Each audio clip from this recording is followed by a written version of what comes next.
Hi, I'm Siler. And I'm Sabine. Today we'll be covering Notes on Blind. So the experience we are covering today is quite unique. It's a VR documentary covering a blind man's experiences and how he perceives the world based on sound. The scenes are made up of original audio recordings which were made by the narrator. The world around you is painted by dots which represent different sounds in a visual way. Now, some students who went through Notes on Blindness thought it was a little spooky, which is why we chose it for Halloween.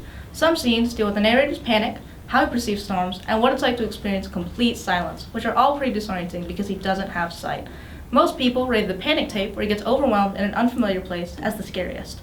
Because the narrator uses rich and detailed imagery to describe these scenes, it'd be a perfect fit for a writing class learning to describe places in their storytelling. Furthermore, this experience would also be good for learning about the day-to-day life of a blind person in history or humanities. This could even be used in art classes because the style of art is similar to pointillism. Since we thought Notes on Blindness related so strongly to humanities, we interviewed one of our ELA and social studies teachers to see what she thought about it. She said that the experience was perfect for introducing narrative fiction to students. This is because a lot of students our age struggle with writing description of small moments in time, which is often referred to as kernel fiction. This experience describes specific scenes, uses sensory language, and includes the blind man's internal monologue, all things included in the required learning for freshman year. Ms. Acevedo thought a good project that related to Notes on Blindness would be creating a narrative video with appropriate pictures and sound effects. Reading it out loud would better teach students how to use emphasis and tone. As 9th grade students, we have to write a narrative essay for our end-of-course exam, so if we don't use Notes on Blindness for a project, we could definitely use it for exam review, which could be very helpful for students. Ms. Acevedo was also optimistic about VR in the classroom as a whole, and believed it would make students want to be more engaged and make it easier for them to learn.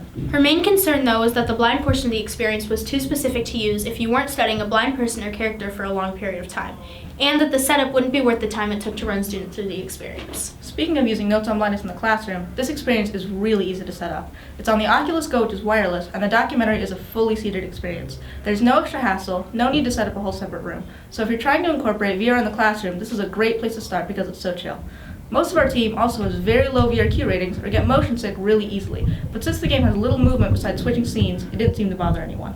Our team enjoyed the experience overall. As a whole, the team's opinion is that the game was visually and audibly appealing with the moving, glowing dots and sound effects creating a well-polished, impactful experience. A lot of people found this experience very emotional, but many got bored when they ran through all the tapes at once. We recommend only doing a few at a time so that the students stay more engaged. Overall, we recommend Notes on Blindness as a mellow, easy, introductory experience to use in any ELA class. Thanks for watching Varsity VR. If you'd like to contact us with feedback about this episode or future VR education experiences, please do so through contact@varsityvr.com. For all high school VR esports players or anyone who wants to start playing, check out V2GL for more information and upcoming scrimmages. Our reverse sponsorships go out to Oculus. We use Oculus products exclusively and believe in their goal to make VR mainstream. Cinti Studios, who provide great low poly assets for any VR project and now include educational pricing for their packs as well as a free prototyping pack for students and educators. For more information on our show and what experiences we'll be covering, see our experience list and check out the article versions of our show at varsityvr.com. We'll see you next time with more from Varsity VR.